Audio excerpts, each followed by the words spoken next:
All right, everybody. Hello. Welcome back to Jets Therapy. It's been a while since Gordon and I have been together to talk about the offseason moves so far, what we think about some of the moves that we've been making in free agency, the upcoming draft, what we expect for next year. So we're going to get into that today and go from there. Welcome back, baby. All right. So let's start off with a draft grade, and just kind of put a number on it, talk about how we feel just overall of some of the moves that they've made and what we think these type of guys are what kind of impact they're going to have next year. So why don't you kick us off? What type of, if you give like a letter grade, what would you think we're at right now? All right. So, through free agency, it was like a roller coaster, man. You know what I mean? First wave, we had some fairly big signings, I think, not I would consider like, I don't know, top guys, big names, but we had some good things. I would give us a B+ coming through free agency here. Yeah. What about you? That's funny because I was going to give the exact same thing. B+. Yeah. We did not talk about that, but it's like a B, maybe B+. Honestly, with the amount of cap room that we have, I was expecting something a little splashier in, I don't know, maybe wide receiver or, cornerback or something along those lines. Obviously, we're trying to get Marcus Williams, which I think would have been great, but that didn't work out. And then we were going after Tyreek Hill, which was insane. I can't believe that Joe that was a wild 5 hours. Yeah, that was ridiculous. Not even like the news came out, and then it was like an hour later. I think I texted you when I first read about it, and within 3 or 4 hours, it was like, all right, he went to the Dolphins already. We didn't get him. Exactly. Yeah, and of course he goes to the Dolphins, right? If Tom Brady ends up going to the Dolphins, I'm done. I'm out. That's not happening. There's no way that's happening. So I would give it a B+. I mean, I feel like I said, we didn't make any huge splashy moves, but we're really solidifying the offense, solidifying the defense. Bringing back Braxton was probably my favorite move, just because he's probably my favorite player on the team. So I was really afraid that we were going to lose him to Miami. I mean, that's where he went to school. He's got a place down there. He goes down there to train. So I really thought Miami was going to be able to grab him, but Joe Douglas made it happen. I think the rapport between him and Zach Wilson really brought him back. And I think that those two dudes have that bromance that we've really been seeing in the offseason. Just seeing what they post together, the shirts, Zach Wilson is good. Braxton Berrios is good. They're like two white chicks just hanging out, drinking White Claws, having fun, man, Yeah, hitting the golf course together, really feeling each other. But that's exactly what you want to see. You want to, like you said, that team chemistry, that camaraderie. They're bringing in other, Zach Wilson's on the world tour right now, going around, throwing with his guys. So I mean, and to see Braxton be one of the top guys, I think we're going to see a big uptick from him this year. And I agree. I think that was one that Twitter is not.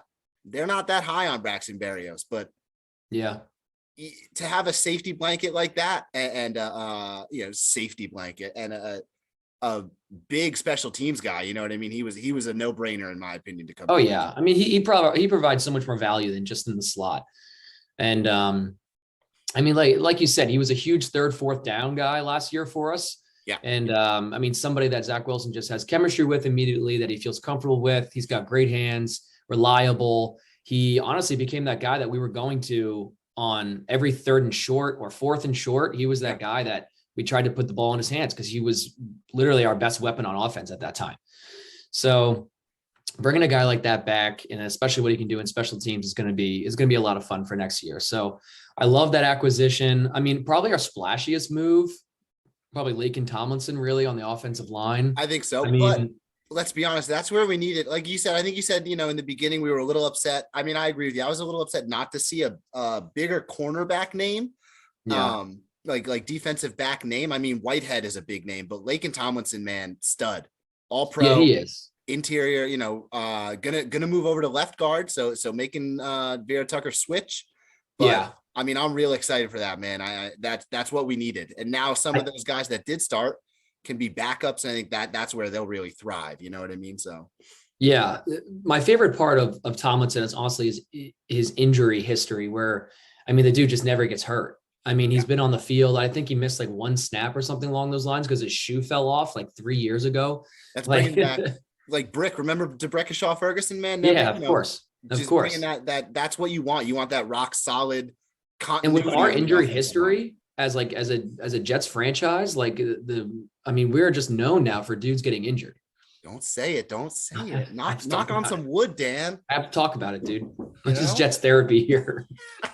We need to talk about those things. This is where we talk things out. That's right. Yeah, exactly. So I think if we go in depth on every single player, this video is going to be like an hour. So just overall as a defense, bringing in Whitehead, bringing in DJ Reed,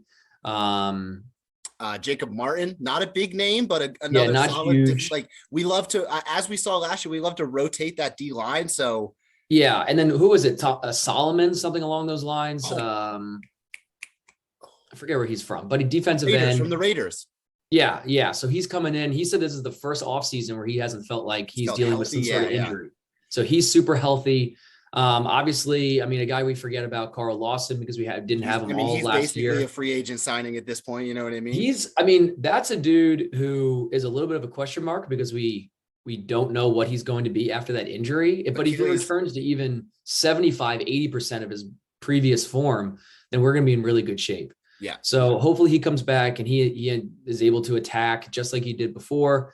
And I'm happy. We might pick up a linebacker in the draft. We can talk about that in a little bit, but I'm not upset with where we are as far as like a linebacker core. I love rolling with, I think I love rolling with Quincy and Mosley, man. I really do. I think they're going to build some chemistry together. Quincy has that speed and Mosley's got the speed, but he's got the brains, you know what I mean? So he runs he's that just an defense. Overall solid player. We re-signed LaMarcus Joyner. So again, another one who was pretty injured last year. So I think with Whitehead, Joyner in the back, being our two starting safeties, and we've got Reed, Hall, Eccles, and Michael Carter too, all back in, you know what I mean? Going in those D-back spots. And then that line, man, I'm pretty happy coming in with it. Honestly, I think we could have splashed for a big edge rusher, but I'm happy with Martin because he, his stats aren't bad. You know what I mean? He's always been a rotational guy, so I'm kind of happy with that. Definitely some good depth pieces there. And like you said, seeing Lawson come back, he's a question mark, but I was high on Lawson when we signed him. I was very happy. Of course. We'll see what we get. Yeah, I can't wait to actually see him in action. Maybe we focus on an edge in the draft. I don't know, but defensive side of the ball, I think we did all right. I think we're in good shape. I mean, I think that's where the draft comes into play. Yeah. For an edge rusher. I mean, we're looking at maybe Thibodeau. We'll get in a little bit. On the offensive side, I mean, again, I would give it a B+ man. I mean, Joe's doing everything he can to put weapons around Zach. Dan, he really it's the tight ends. Upgraded. That's exactly where I was going. We haven't had a tight end since Dustin Keller. And he brought in two Uzoma was in the Super Bowl last year. Yeah. So I can't believe we snagged him. Actually, I thought that the Bengals were going to sign him back up, but and then having Tyler Conklin, CJ Uzama, those two dudes they're just football players, dude. They love the game. They grind. They're, good locker room guys. I think they're going to be phenomenal around Zach. Again, more like safety blanket type of guys when you can't find whoever our wide receivers are going to be open.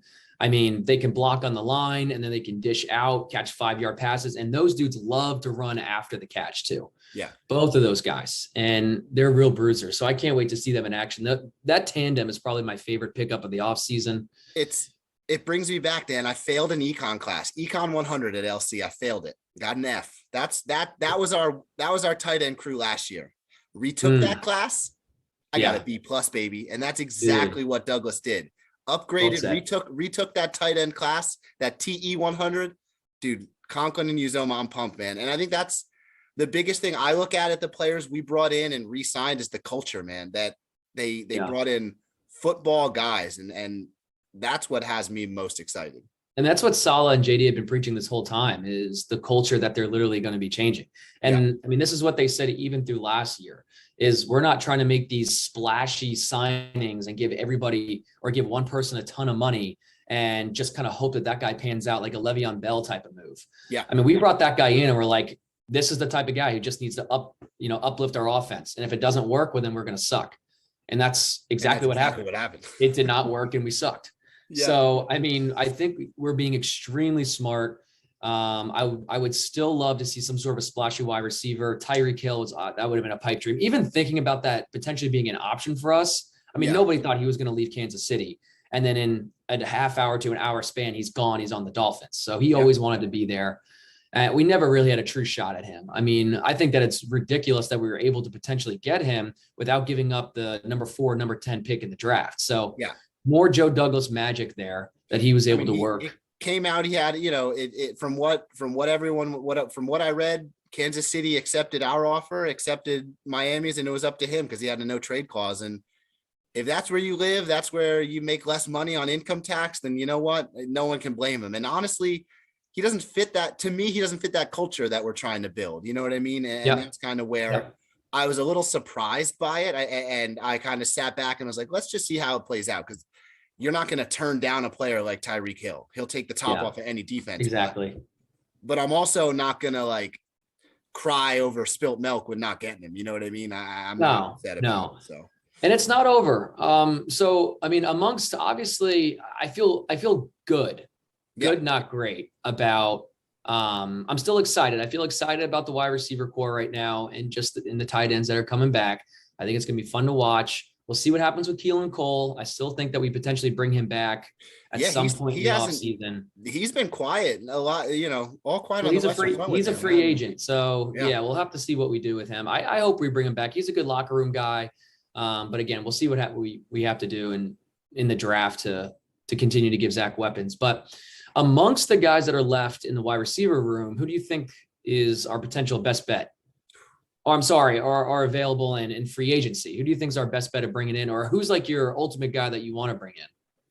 I mean, if we're talking pipe dreams, wide receivers out there, I don't think there's very many. But again, as far as free agents right now, that I would just free agents.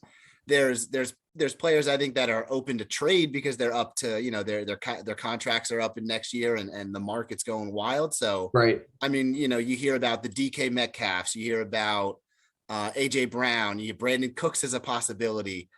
I don't know how I feel about Brandon Cooks, but Brandon Cooks, 6 out of the 8 seasons, he's been a 1,000-yard receiver.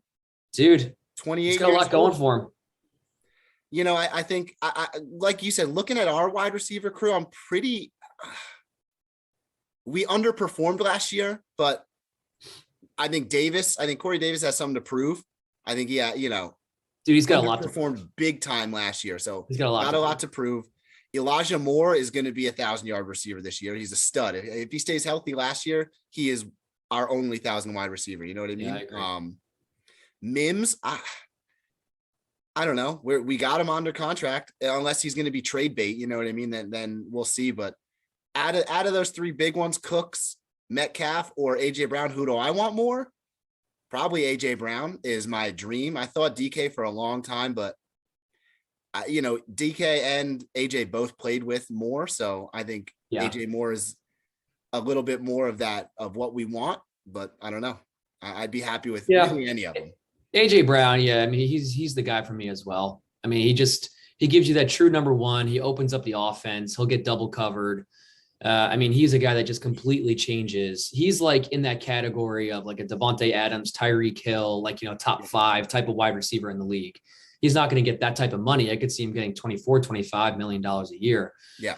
Especially with those gigantic contracts that have been coming out. Now, all these younger wide receivers who are getting out of their rookie deals are going to say, well, now this is what I can get. And there's really no reason why a DK Metcalf or an AJ Brown wouldn't be able to get those similar type of contracts. So I also saw today that Terry McLaurin, he's a possibility. That's right. The Commanders started, I obviously they want to keep him there and give Carson Wentz every weapon that he can get. But I mean, if we're able to get a guy like that, I mean, I understand that if we're going to get another wide receiver, it might not be an AJ Brown or a DK Metcalf, but a Brandon Cooks or a Terry McLaurin they're like up there. They might be just a tier lower. Terry McLaurin is an animal, man. He's a 1,000-yard receiver every year. He's been playing with Fitzpatrick. I know. Weak quarterback. So, and again, I'm not saying Zach Wilson is I'm not putting him up on that pedestal just yet, but I hold him higher than I do Ryan Fitzpatrick.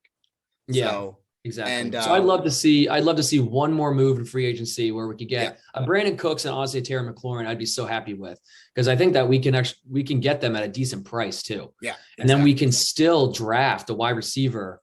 And I mean, it doesn't have to be at that number 10 pick. If we bring someone in at like Brandon Cooks, we don't have to pick up use that as trade bait. So yeah, exactly. So, well, yeah, let's hit Zach Wilson real quick before we start talking about next year in the draft, because honestly, I mean, this all just rides on him. I mean, if he doesn't have the year that we hope that he has, and that the year that we've been trying to set up for him and that Joe Douglas has been trying to acquire for him, if he just becomes like an average to below average quarterback, well, then honestly, Saleh's job and JD's job is on the line. I mean, so I don't want to say that all rests on Zach's shoulders, because obviously it's a team effort, but I mean, it's all about the quarterback. Yeah. And he has to perform. He has to be good. I think the biggest thing is, Saleh came out, he said he wants to see him play faster, you understand the playbook a little bit more. I think obviously you want that out of your quarterback. You got to be the, fastest mind on the field, so to speak, to be able to make your reads and make your throws and read the defense. But I think just being smart with the ball. I think too many times last year we saw him play that hero ball or try to force a ball in somewhere and just not make it. So again, that comes with knowing the playbook, but being smart with the ball is one thing I want to see him do this year. I mean, we know he's got the legs to run. We know, he can make plays with his legs.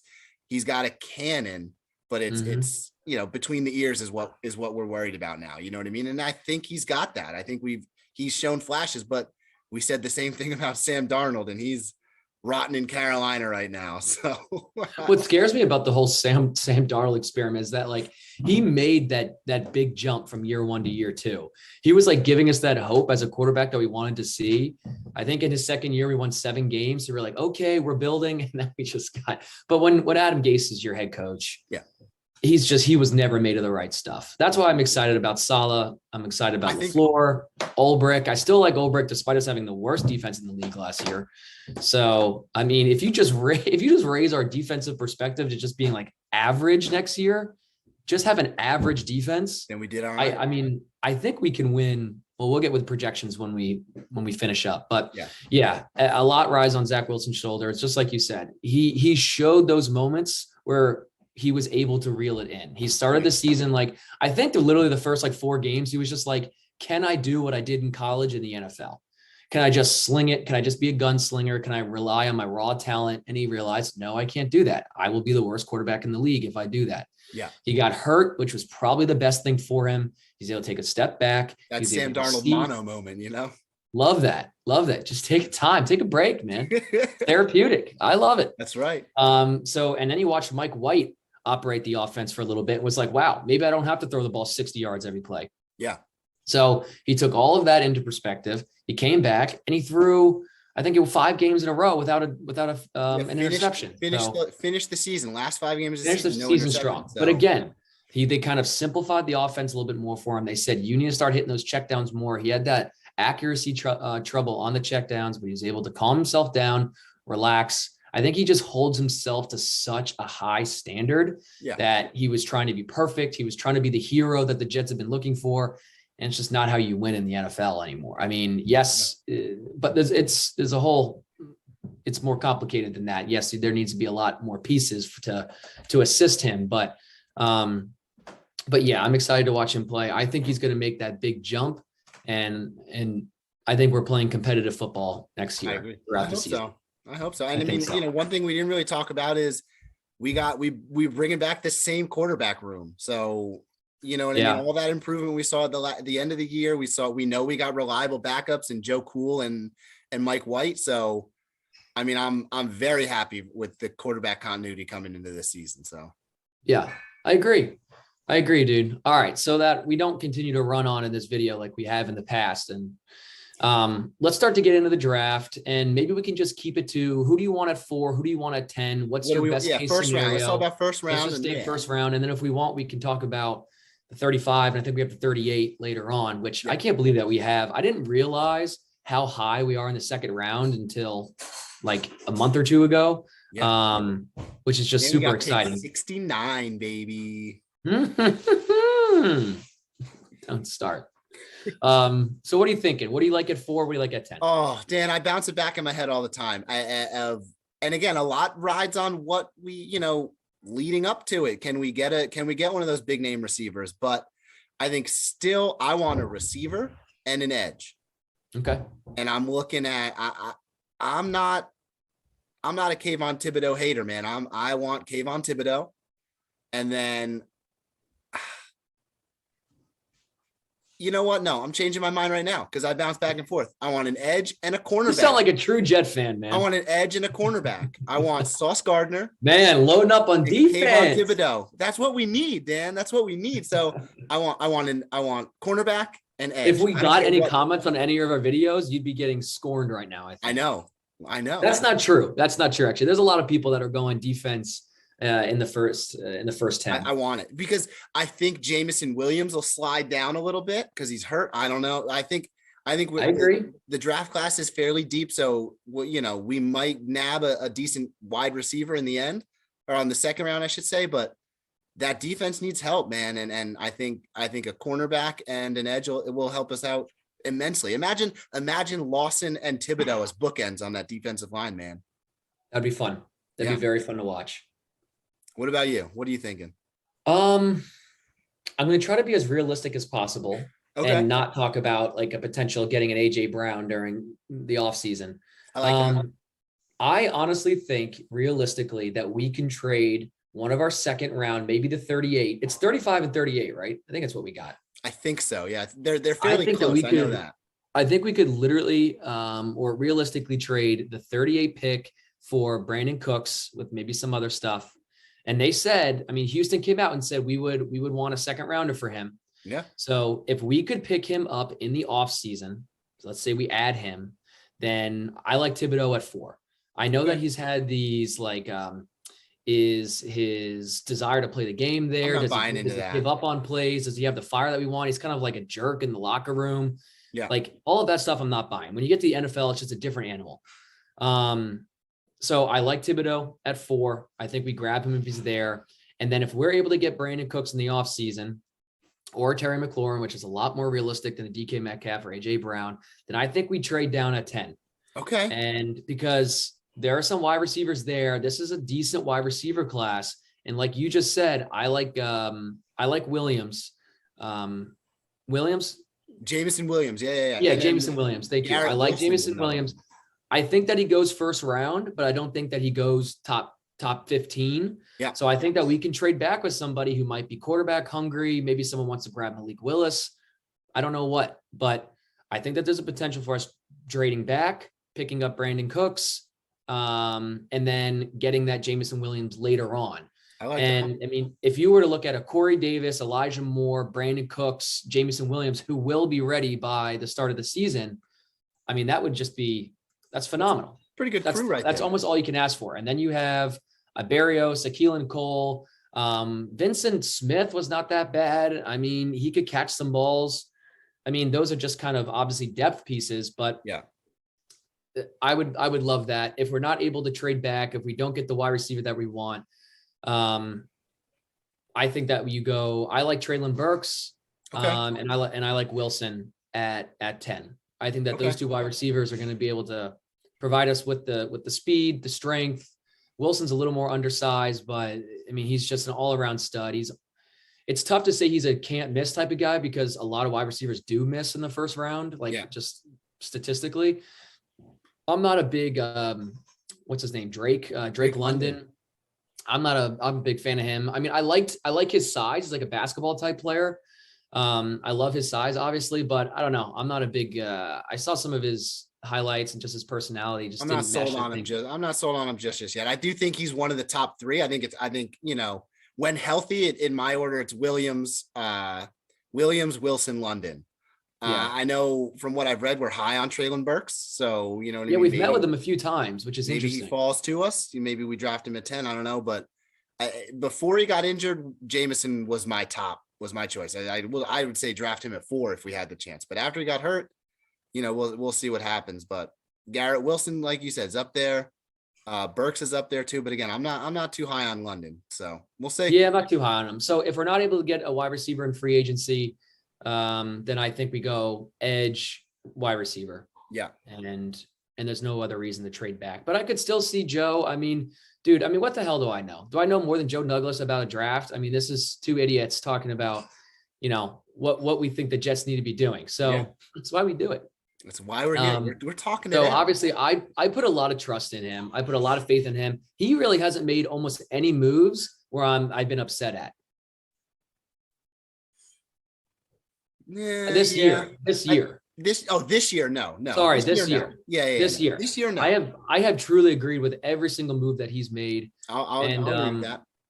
Yeah, and I have total faith in him in the draft, especially after last draft. I mean, he almost hit on every single one of those players, which is just wild. I mean, every single one of those rookies, for the most part, were making an impact. So, I mean, now that is saying he came to the Jets where we were like the worst team in the league. So there were a lot of holes and openings for those guys. I mean, you look at Michael Carter, stud running back. He's a I think 3-down guy for sure. 3-down back. Yeah, we didn't talk about Coleman coming back either, which I think Evan Coleman, another veteran presence, and had some juice left last year. He did. I think he still does. He still does. I'm happy with that. And like you said, those draft picks, Moore is a stud. He's got to stay healthy, but he's a stud. Yep. Dude, Michael Carter too, those big picks, Let me say this. Too many people are writing off Elijah Moore as not the number one wide receiver on our team.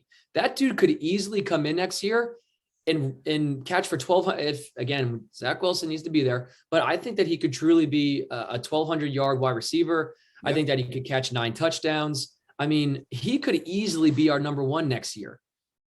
I think easily. The fact that we have two tight ends now that defenses need to account for because of the system, take that pressure off. You know what I mean? Take so much pressure off our wide receivers because that's what D-backs haunted on.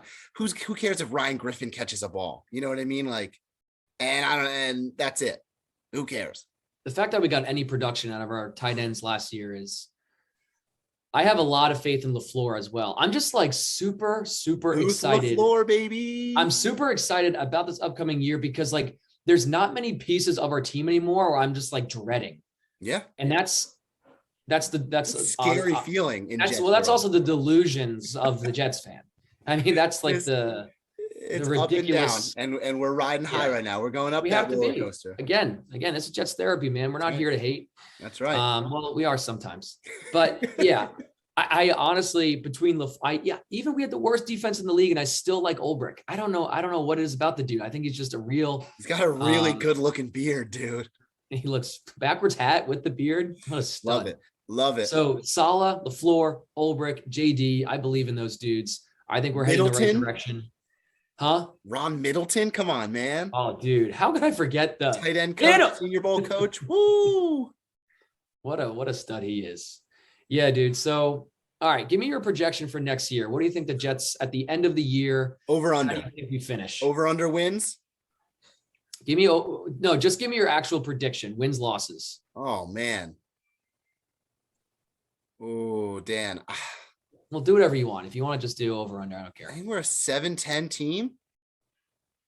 I do. 17 games, right? Yeah. 7-10. Mm-hmm. I think we can do that. I don't know. I mean, I'm going to go higher. I think we can win 9 games. Okay. I think we can win 9 games. Again, the delusions of a Jets fan will never be surpassed by any other franchise. I don't think we're making the playoffs this year, though. Looking at the rest of the AFC, I don't even want to make the playoffs. Obviously, that's a dream is to make I want to make the playoffs, but I'm going to try to be realistic. I think we can win 9 games and just miss the playoffs. It really sucks that we are getting like it looks like we're on the rise when the AFC East is just stacked. I mean, the Dolphins are supposed to be terrible, and now they're looking at a potential playoff team next year.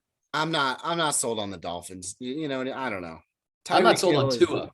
I think that you can give Tua all the weapons that you want, and the dude's going to be throwing noodles out there. Yeah. I mean, throwing wet noodles. You don't have Patrick Mahomes throwing 65-yard bombs, or throwing the ball 62 miles an hour over the middle anymore. Yeah. You got a very different offense over there. So, but I'm going to forget his name. Their head coach they just brought in, the shorter guy from, where was he last year? McDaniels from the 49ers. Yeah, from the 49ers. Yeah, thank you. I think that guy's a stud. So I think he's a great offensive minded quarterback coach, and just he's gonna do great things for them. So that guy makes me nervous a little bit. Yeah. It's also hilarious, which I love. But yeah, dude, I like it in the 7 to 9 range. I would like 7 on a low end, 9 on a high end, and I'm gonna go 9. I'm gonna counterbalance you. I'm gonna go a little higher. Okay. But I think that those two numbers are potentially realistic. And I mean, we can't win 4 games next year. No.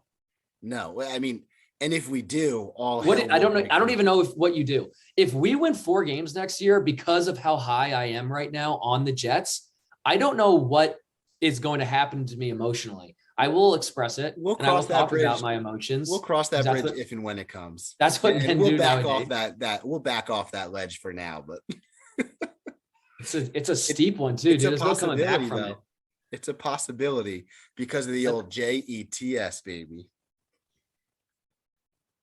Being a fan is now a Brett. You don't know how many people ask me, why don't you just change teams?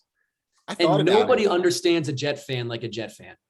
I thought about it, but then I gave blood and I saw that it was green, baby. Yeah, exactly. There's no going back from that. I can't go back. Dude, it's so funny living in Virginia and seeing another Jets fan. There's such an unspoken bond when you see a Jets fan. I went to the grocery store the other day. Yeah. And there was this dude checking out, and he was wearing a Jets beanie, which is just so rare, obviously. Yeah. I looked at him and no, I wasn't wearing any Jet stuff, but I looked at him and I just smiled and I just went, go Jets. And he just stopped, took like a 2-second break and just was like, go Jets. And he just walked right by. And I was like, there's just an unspoken, because we're in pain. Yeah. And when people are in pain, they want to feel connected. And that's right. What Jet fans do. We connect with each other over our sorrows. Human connection of suffering together. You can't suffer alone, man. And that's what Jets therapy is all about. You can't suffer alone. You have to suffer with your brothers and sisters. That's why we're here. We're here to talk to you. We're here to listen. Yes, always.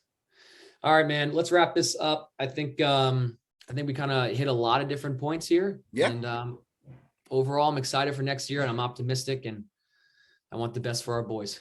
That's right.